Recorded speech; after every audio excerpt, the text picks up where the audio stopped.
They called him the boy of tomorrow because everything he wanted to do, he always said, "I'll do it later." But one ordinary day, time decided to teach him a lesson he'd never forget. In the radiant kingdom of Sunhollow, the air shimmered with warmth and joy. The scent of freshly baked bread drifted through the cobblestone streets, mingling with jasmine blooms that swayed in the golden light. Children chased one another with laughter, traders shouted their prices, and travelers brought stories from faraway lands. Among them lived a cheerful boy named Arun with twinkling eyes, a crooked smile, and hair that never obeyed a comb. He was kind, funny, and full of life, but also famously lazy. Whenever his mother asked, "Fetch some water, Arun," he'd grin and say, "In a while, mother." When his teacher gave him homework, Arun promised, "Tomorrow will be better." The only thing he never delayed was play. He could spend hours skipping stones on the river, chasing butterflies, or lying in the palace gardens watching clouds drift by. "That one looks like a dragon eating ice cream," he giggled once, pointing skyward. The palace guards would shake their heads and mutter, "That boy doesn't understand. The king says time is treasure." But Arun only laughed. "Treasure? There's time everywhere. I'll never run out." Then one bright morning, the sound of a royal drum echoed through the market.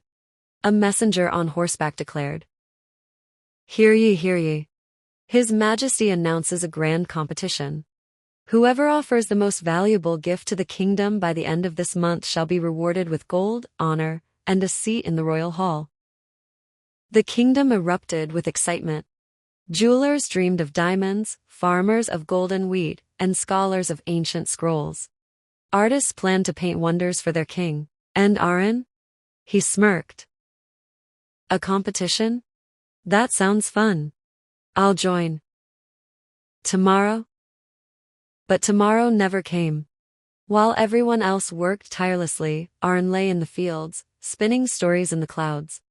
Days melted into weeks, and the month grew shorter.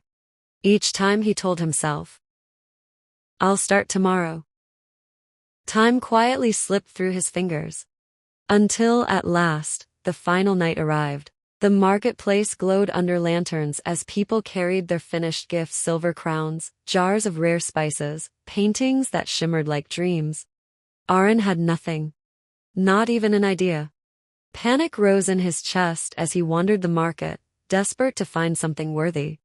But every valuable thing was already gone.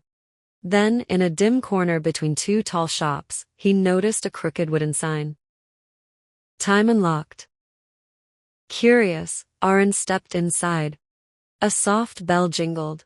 The air smelled of candle wax and dust.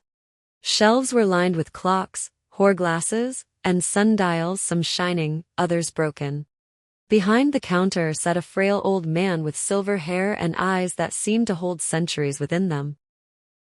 "Welcome, child," the man said gently. "You look lost." Arun swallowed. "Tomorrow is the king's competition. But I have nothing to give. Can you help me?" The man studied him quietly, then reached under the counter. He handed Arun a small, broken pocket watch, its glass cracked, its hands frozen at 12.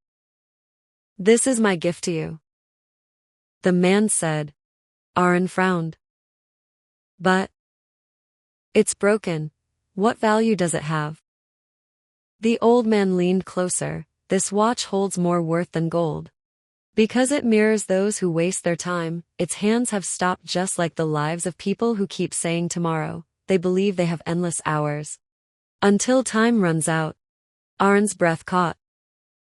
"But I thought I had so many tomorrows." The man's voice softened. "Tomorrow is a clever thief. It steals your dreams and leaves you empty-handed. The greatest treasure is time itself. Use it well, and you'll build greatness. Waste it, and you'll lose everything." Tears filled Arun's eyes. He clutched the broken watch to his heart. For the first time, he understood the weight of every wasted moment. The next morning, the palace buzzed with excitement. Crowds filled the grand hall as gifts were presented before the king. The jeweler unveiled a crown that sparkled like sunlight. The farmer offered golden wheat wrapped in silk. The artist revealed a breathtaking painting of Sunhollow glowing in eternal light. Applause echoed after each gift. Then came Arun's turn. He stepped forward, trembling, holding the broken watch. The crowd gasped, then laughed. A broken watch? Is this a prank? He mocks the king. Arun's cheeks burned, but he remembered the old man's words. He took a deep breath. Your Majesty, he said, voice shaking but firm. I wasted my time. I thought I had endless tomorrows. I said later and tomorrow until I had no time left. Then a wise man gave me this broken watch. He told me it's a symbol of wasted days because time that's lost never ticks again. The greatest treasure isn't gold or jewels. It's the hours we are given each day. And I have learned this too late. But I offer this lesson as my gift to you and to our kingdom. The hall fell utterly silent. The king looked at Arun for a long time, his face unreadable. Then slowly, a smile spread across his lips. Arun, he said warmly. Gold can be replaced, crowns may break, paintings may fade, but wisdom like yours is priceless. You have given this kingdom a treasure far beyond measure, the reminder that time is life itself. The hall erupted in applause. The laughter turned to respect. From that day, Arun was no longer called the lazy boy. He became the king's apprentice, rising early, working hard, and using every moment with care. Yet he never lost his laughter or his wonder. He simply learned that joy shines brightest when earned with effort. And the broken watch stayed on his desk forever, not as a symbol of failure, but as a reminder that time waits for no one. Because the truth is simple, every moment wasted is a piece of life we'll never get back. Use today wisely. Because tomorrow is never promised.